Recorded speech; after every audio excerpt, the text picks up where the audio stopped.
I'll never forget the conversation I had with my father when I told him I was engaged. He pulled me aside, his expression serious, and said, "Lauren, are you really sure about marrying this man, Larry? I know you love him, but I don't think he's the right person for you." Confused, I asked, "Why are you saying this, Dad? He loves me and respects me. I don't care that he doesn't have as much money as we do." My father sighed, his voice soft but firm. "Lauren, you know I built my wealth from the ground up. I would never look down on someone just because they're not from the same financial background. But there's something about Larry that worries me.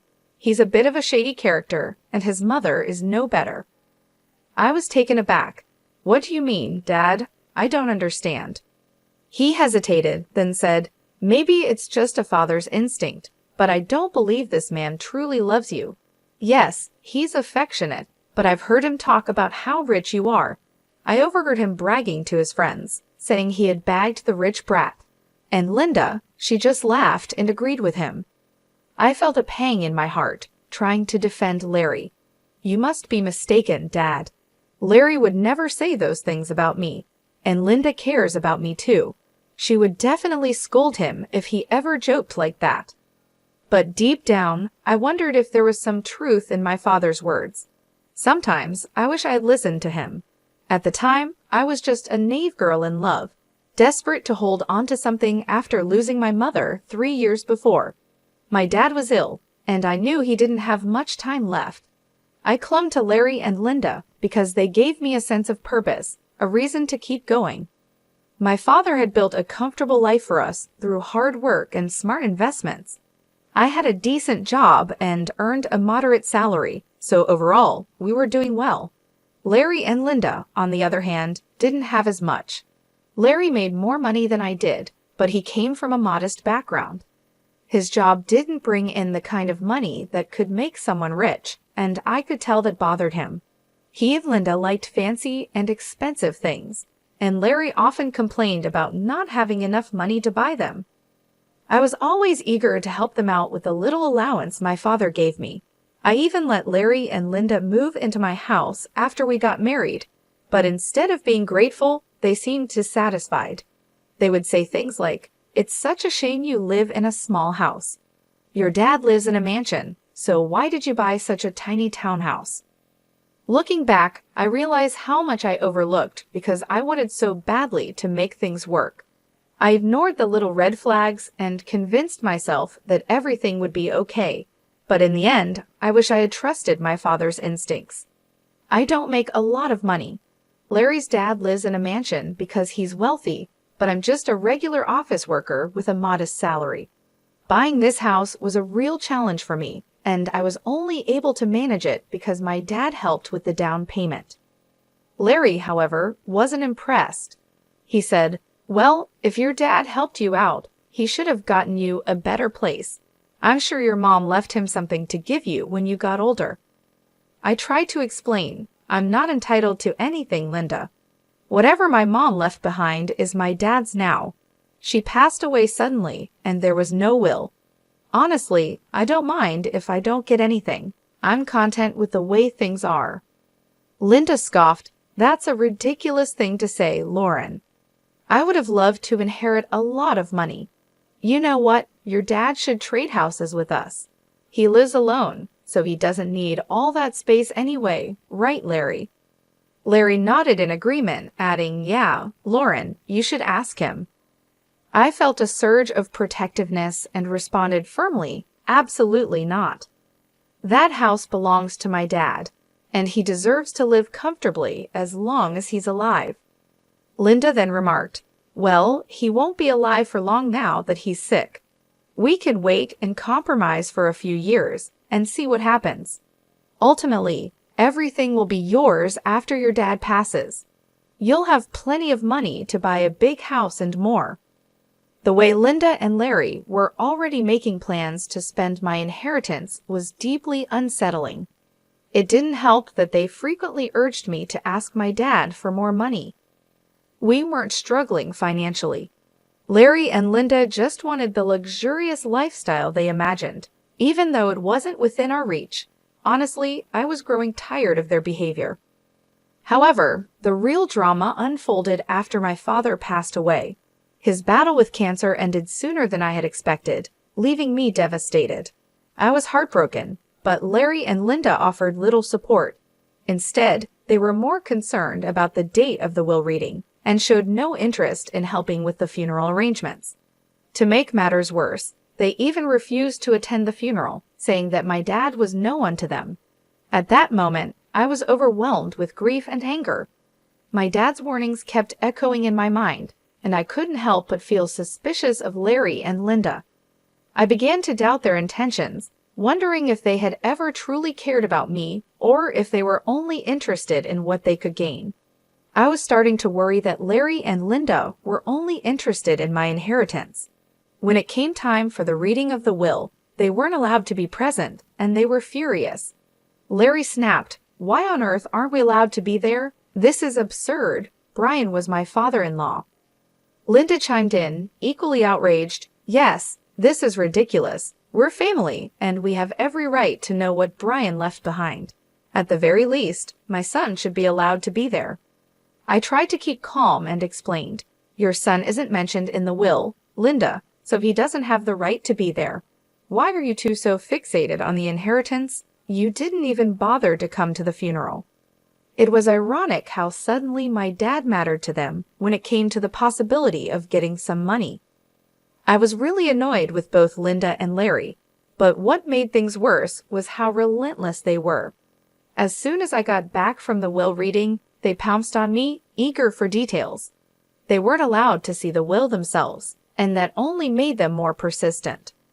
I was struggling with the grief of losing my father, but instead of offering any words of comfort, they were only interested in one thing. Linda asked bluntly, "So, we've been wondering for a while now. How much inheritance did you get from your parents? You must have received a lot of money. Tell us how much." I looked at them and said, "Unfortunately, my parents didn't leave me any money, so I didn't receive anything." Linda's eyes widened in disbelief. "What? You didn't get any money, but your parents were rich? They should have left you something. I don't believe you didn't get any money. You're lying to us. There's no way your parents didn't leave you a single penny." Larry joined in, pressing me, "No money at all. The will didn't even mention you getting any kind of money. You can't be serious." I sighed and tried to stay patient. "No, Larry, there was no money in my inheritance. The lawyer told me that. You can even check my bank balance in a few days and see for yourself."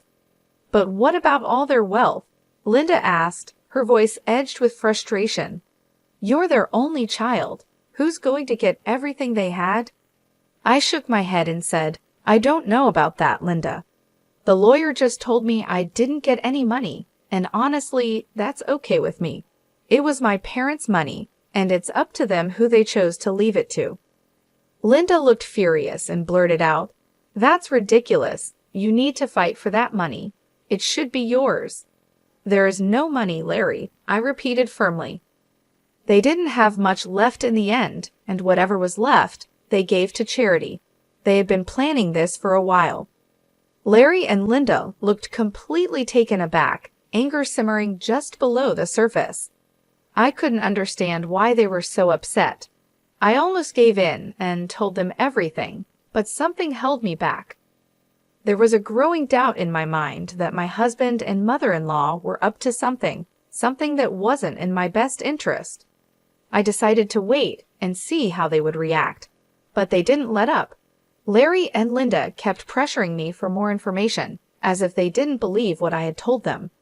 The more they pushed, the more uneasy I felt, sensing that there was more to their behavior than just disappointment over the inheritance. I decided enough was enough. I told them firmly that I didn't get any money, and even offered to show them my bank account in a few days. A month passed, and nothing showed up. During this time, Larry became more distant and stopped being affectionate. He was always checking my account and constantly hounding me for information about my inheritance. It became clear where this was heading. Finally, one day, I decided to put an end to it. I showed them my bank statements and said, "See, I told you that I didn't receive anything." I'm not hiding any secret inheritance money from you. Do you believe me now?"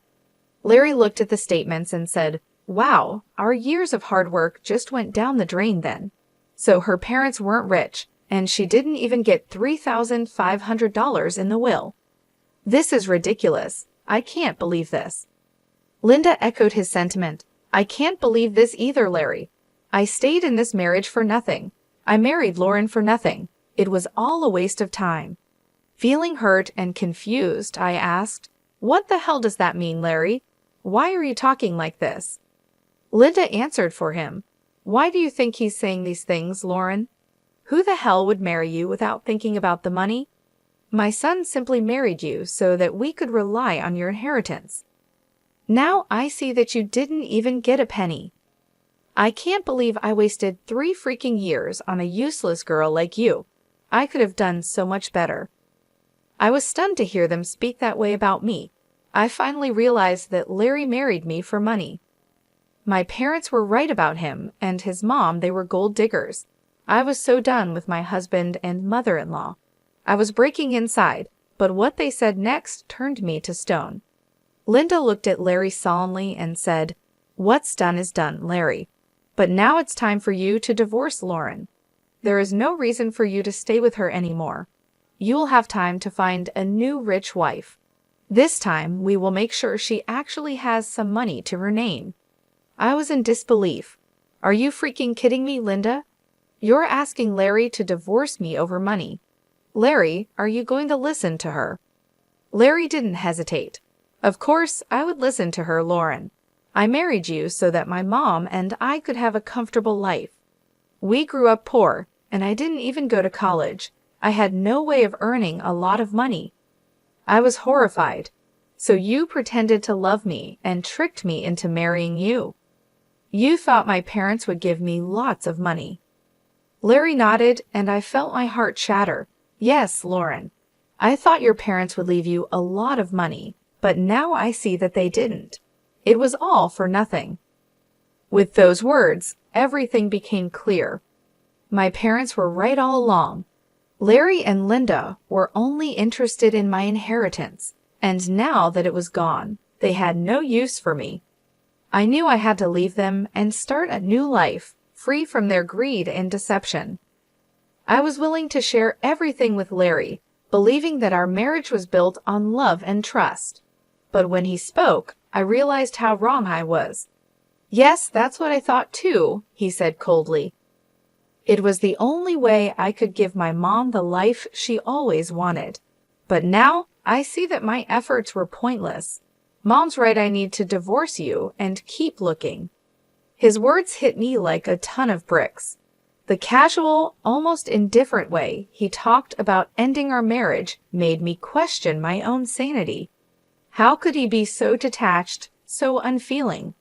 Linda and Larry continued to voice their frustration, complaining about the marriage and about me, but I stopped listening. I was too overwhelmed, too lost in my thoughts, trying to process what they had just said. Their complete lack of emotion and Larry's sudden change in behavior were both heartbreaking and infuriating. At first, I felt a wave of anger rise up inside me. I wanted to scream, to throw things, to let out all the pain and frustration that had been building up. But instead, I took a deep breath and remained calm. "Okay then, Larry," I said quietly. "If a divorce is what you want, you'll get it. I've never been one to refuse your demands, so I might as well give in to this one as a last favor." Linda, sensing an opportunity, quickly added, "So you'll agree to a mutual divorce? It'll save us both a lot of money. And don't even think about trying to get alimony from my son. We'll fight you every step of the way. It's best if you just agree to this." I nodded, realizing that I didn't have much choice. "You're right. I don't have a lot of money right now. So I've decided on something. I'll agree to a mutual divorce, but only if you sign a clause stating that we won't share any of our assets. We'll each walk away with what we have, and nothing more." Larry agreed without hesitation. "That's not a problem at all. You don't have much, and neither do I at the moment. If you can forego alimony, I'll sign the divorce papers and won't claim anything from you." We discussed the details of the divorce, making sure we were on the same page. I could see the relief on their faces. They were both happy that I wasn't making a fuss. I guess they didn't expect me to be so calm about it. But the truth was, ever since that day, I had been crying on my way to and from work. I would sit in the parking lot of my office, crying for an hour before and after work, trying to pull myself together. Larry never noticed my puffy eyes, never asked why I was leaving early for work or coming home late. Linda didn't even bother looking at me after she found out I had no money. Their behavior only made me more determined to get out of the marriage as soon as possible. I knew I had to stay strong and move on with my life. Even though it hurt deeply, I was ready to close this chapter and start anew. The way they treated me, the way they were more interested in money than in our relationship, made me realize that I deserved better. I deserved to be with someone who loved me for who I am, not for what I could offer them financially. In the end, I agreed to the mutual divorce, and I made sure that we each kept our own assets. It was a painful process, but I knew it was the right decision. I had to let go of the life I thought I had and focus on building a new one, free from the greed and deception that had poisoned my marriage. I decided that I needed some space from Larry and Linda, so I had them move out of my house and into a rented place nearby. They settled in quickly, and while we waited for the divorce to be finalized, Larry kept his word and didn't demand a share of my house. I also didn't ask for any alimony. In his eyes, it was a fair deal, but I had no idea how much I had underestimated the situation. The truth of it all came to light on the day our divorce was finalized. I went over to their new place to drop off my wedding and engagement rings. When I handed them over, I said, "Larry, I just wanted to return these to you. This marriage only brought bad times into my life, and I don't want to keep any reminders of it." Larry looked at me surprised. "Are you sure you want to return them? You might need the money someday." Linda, never one to miss a chance to be snide, added, "It's so funny how you're giving them back. You must have laughed at our poverty before, but look where you are now. My son is being generous, giving you the rings back. You might need to sell them when your stupid job doesn't pay enough. We don't want the rings anyway, they're cheap ones." I kept my composure and replied, "What would I need to sell the rings for, Linda? I'm not embarrassed. You don't need to worry about my financial situation." Linda smirked and said, "Oh, we already know. Your parents didn't leave you anything, probably because they lost everything due to bad financial decisions, leaving their daughter with nothing." At that point, I couldn't help but laugh out loud. Linda looked puzzled, and so did Larry. I could see that Larry was annoyed by his mother's behavior and also surprised by my laughter. Linda snapped, "Why the hell are you laughing? Did I say something funny?" I looked her straight in the eye and said, "It's hilarious that you think I'm destitute, Linda. It's also funny that you believe my parents lost all their fortune." Linda, clearly offended, retorted, "Well, of course you're destitute. Your parents didn't even leave you a penny. They must have messed up and ruined your life by not leaving you an inheritance." I smiled and said calmly, "I never said I didn't receive an inheritance, Linda. I simply told you that I didn't get any money. My parents actually left me plenty of inheritance." Linda's eyes widened in disbelief. "What do you mean you have an inheritance? I'm so confused." I continued, "My parents could see through you and Larry for what you are, little gold diggers, so they made a secret clause in their will. It stated that I wouldn't receive any monetary inheritance right away. Instead, I was given something much more valuable." Larry, now clearly agitated, asked, "What are you talking about? What did they leave you?" I looked at them both and said, "My parents left me this entire neighborhood as my inheritance." Linda and Larry were stunned. Linda stammered, "What? You own this neighborhood now? How is that possible?" "We would have known about your inheritance if that were true. We even signed the lease with an estate manager who didn't tell us the name of the owner. I explained, my parents wanted me to wait for a year before I could take full control of the properties, so everything was kept quiet. But now I own this entire neighborhood, including the place you're living in. Linda and Larry were left speechless. The realization that they had been living in a place I owned, after all their scheming, was too much for them to handle. The tables had turned completely, and they were finally exposed for who they truly were. I turned to leave, feeling a sense of closure and satisfaction. I had seen through their greed and managed to come out stronger on the other side. Now I was ready to move on and build a new life, free from their manipulation and lies. I got my inheritance, and my parents wanted me to test if you were with me for love or money. Well, you both failed the test, so now you won't get anything from me. The estate manager was put in charge by my parents to take care of the property before I inherited it. They were very smart, you know. Larry scoffed, "That's impossible. I don't believe anything you're saying. You're just embarrassed because you don't have any money left." I replied, "Oh really, Larry? Is that what you and your mother think? Why don't you call your landlord and ask him yourself?" Linda and Larry quickly called their landlord to check what I had said. Since their landlord was actually the estate manager, he told them everything. When they hung up, they looked shocked and panicked. "You lied to us," Linda stammered. "You tricked us into thinking you didn't have anything, but you own the entire housing society now. How dare you trick us like this? You wanted to keep all your wealth to yourself, so you made Larry divorce you and sign papers saying he wouldn't take anything from you." I couldn't help but laugh at their nerve. It was finally hitting them how badly they had messed up, and now it was time for some well-deserved karma. I said, "It's funny you're accusing me of being dishonest.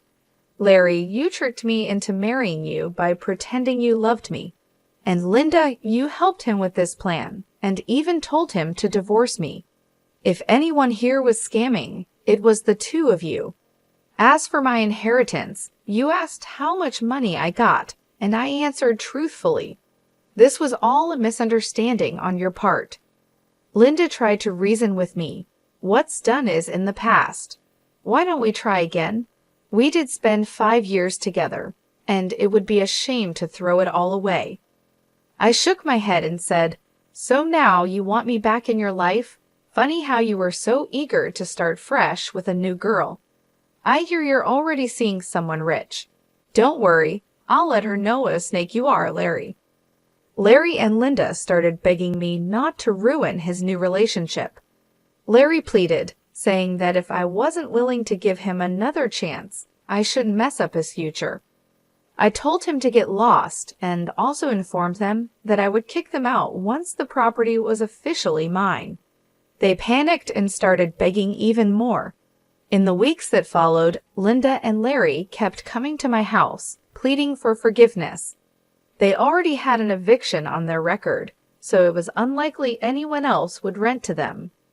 The only reason they were still staying on my property was because I had asked the estate manager to allow it.